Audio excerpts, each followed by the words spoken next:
There is a moment in every renovation project that will end up staying with you, probably for the rest of your career. You've done the field investigation, you've opened up the walls where you needed to, you've taken countless measurements, you've photographed and scanned the conditions, and you documented what's there. Then you went back to the office and drew what you found, and you believed it. You did the work carefully. You had the evidence, and the drawings you made reflected what the investigation you conducted showed. But then, sometimes months later, construction starts. The contractor opens up a wall, and what's behind it is not what you drew. Now, most of the time, everyone in the room knows this wasn't avoidable. The investigation was reasonable. You did your job. The surface condition gave you what they gave you. Nobody could have seen this without opening up the wall, which often doesn't get done prior to construction. But still, there's this moment of embarrassment on your part. The owner is paying you to be the expert, and the expert just got surprised by the building. That feeling, that specific combination of knowing it wasn't your fault and still feeling responsible, is one of the most honest things about construction. How you handle what comes next matters more than most people realize. You're listening to The Practice of Practice, a podcast for architects, designers, and emerging professionals navigating the gap between school and real work. We focus on the realities most people only learn through experience: workflow, judgment, responsibility, and time. It's not theory, it's practice. Before we dive in, I want to take a second to say, as of the time I am recording this episode, we have made it past the threshold of 50 subscribers.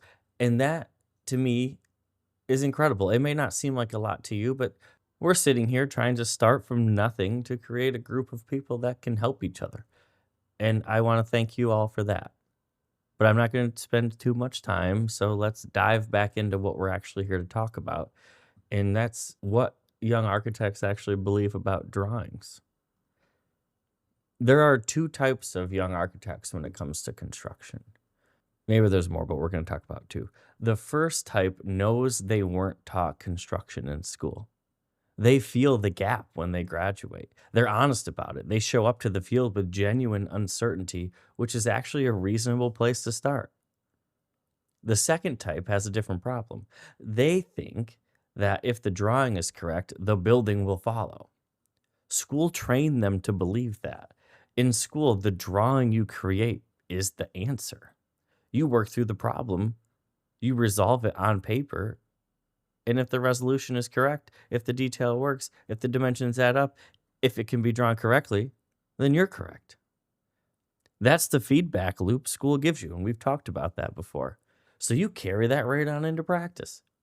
And it's not entirely wrong. Good drawings do matter. Coordination matters. And getting it right on paper is real work with real value.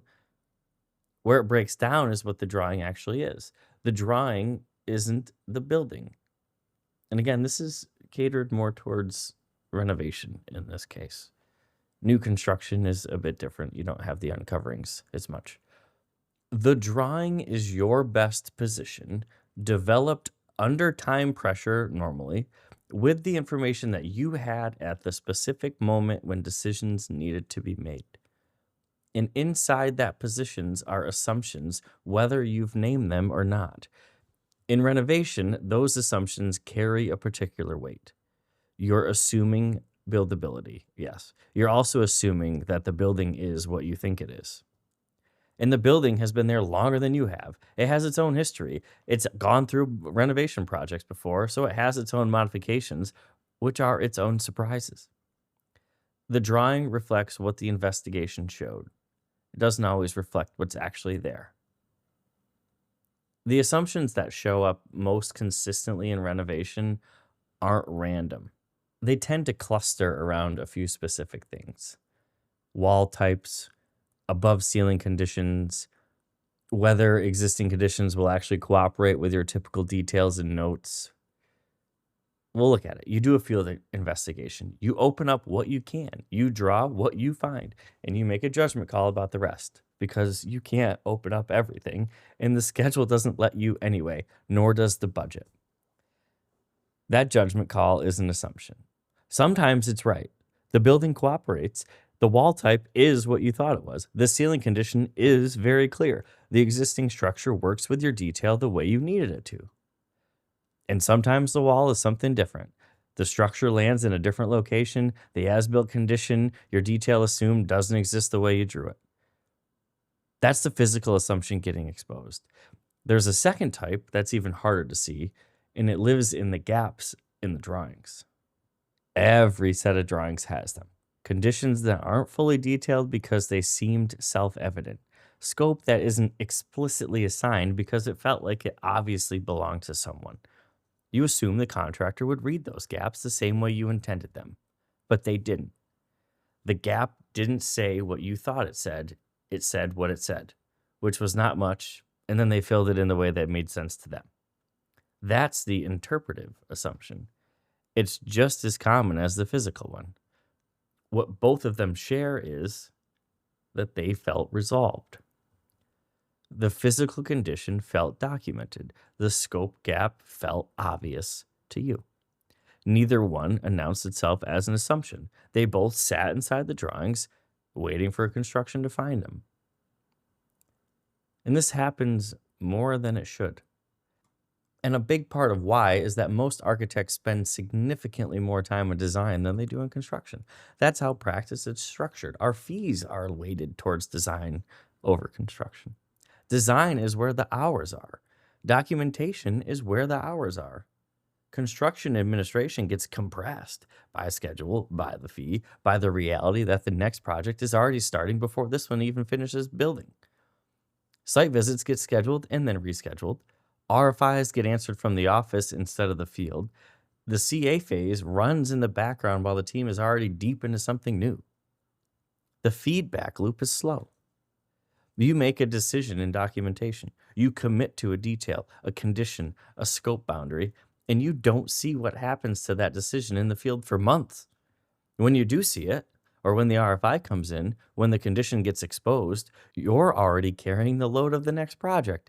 There's limited bandwidth to sit with what the field is telling you, to really ask what type of problem this is and where it started, to carry that answer forward into how you approach the next set of drawings. That's how the same assumptions keep showing up project after project. The feedback loop doesn't close cleanly. The distance between the decision and its consequence is too long, and too much happens in between. Young architects feel this gap differently than they expect to. Most of them won't be in the field making independent calls for a while, even with a license, even with years of documentation behind them. It takes time before you're the one running it. So they're observers first. And that actually matters a lot more than it sounds. The observation period is one of the most underrated phases of the development in this profession. You're not responsible for outcome yet. You can watch without defending. You can pay attention to what's actually happening instead of managing what happens next. You're watching how the field responds to drawings. You're watching which types of conditions get questioned and which go smoothly. You're watching how experienced architects carry themselves when something doesn't match what was drawn. That last one especially. The reaction tells you more than the problem does. When the wall opens up and it's not what you drew, there are essentially two ways people respond. The first is honest. You look at what's there. You acknowledge the gap between what was drawn and what exists. You bring the team together, the architect, the contractor, sometimes the owner, and you figure it out. That's how it's supposed to work. And it does work most of the time. Everyone understands that renovation has unforeseen condition. The contractor knows it. The owner knows it. It's in the contract. The embarrassment is real, of course, but it's manageable. And honesty moves the project forward. The team respects the architect who owns the gap and gets to work solving it. The second reaction is rarer, but it does exist. It's the architect who doubles down. The architect who tries to talk their way out of it, who insists that the drawing is correct and the field condition is the problem, who layers further assumptions on top of the original one instead of stopping to actually verify. That's a dangerous response for the project, obviously, but for the architect's credibility, more importantly, because the contractor sees it, the owner sees it. It doesn't read as confidence. It reads as someone who doesn't know the difference between defending their work and understanding it. The architects who handle these moments well are not the ones who never get surprised. Everyone gets surprised in renovations.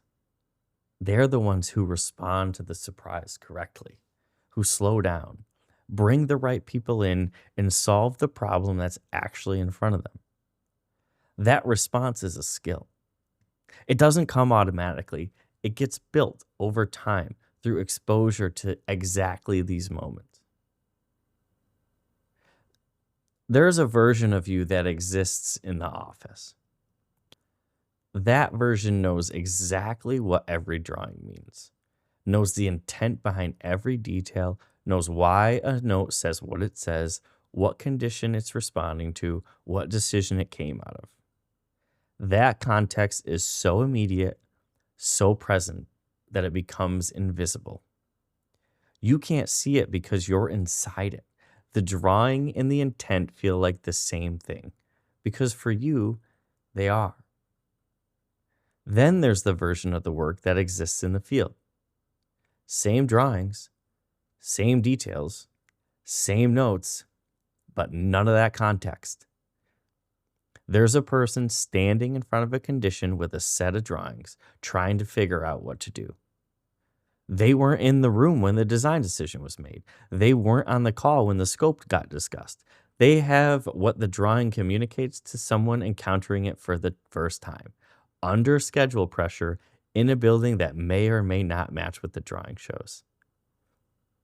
That gap between intent and instruction is one of the most important things to understand about documentation. You can explain it to a young architect all day long.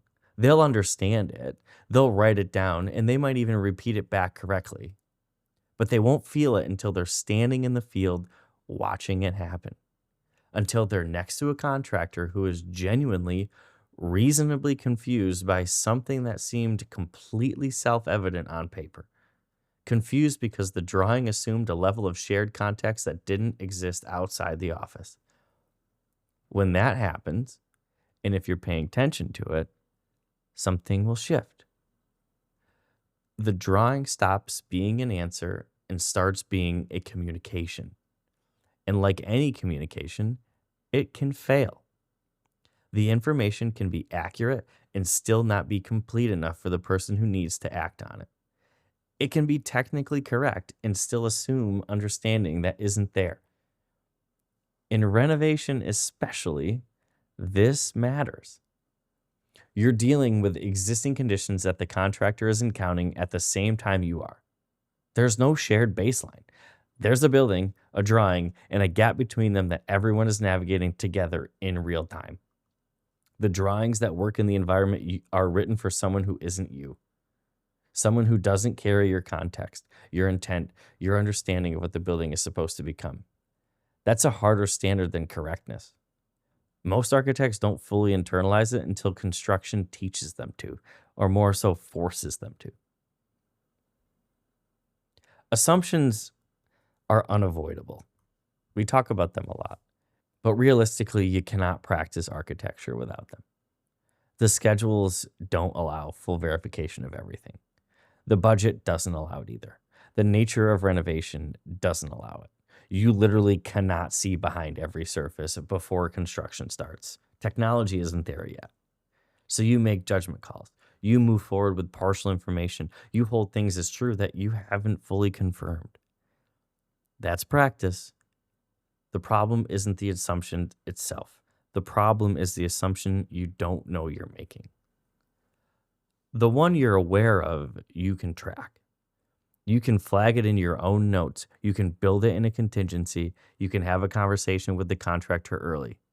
Here's what we think we have. Here's what we're not certain about. Here's what we'll need to work through if conditions are different than what we drew.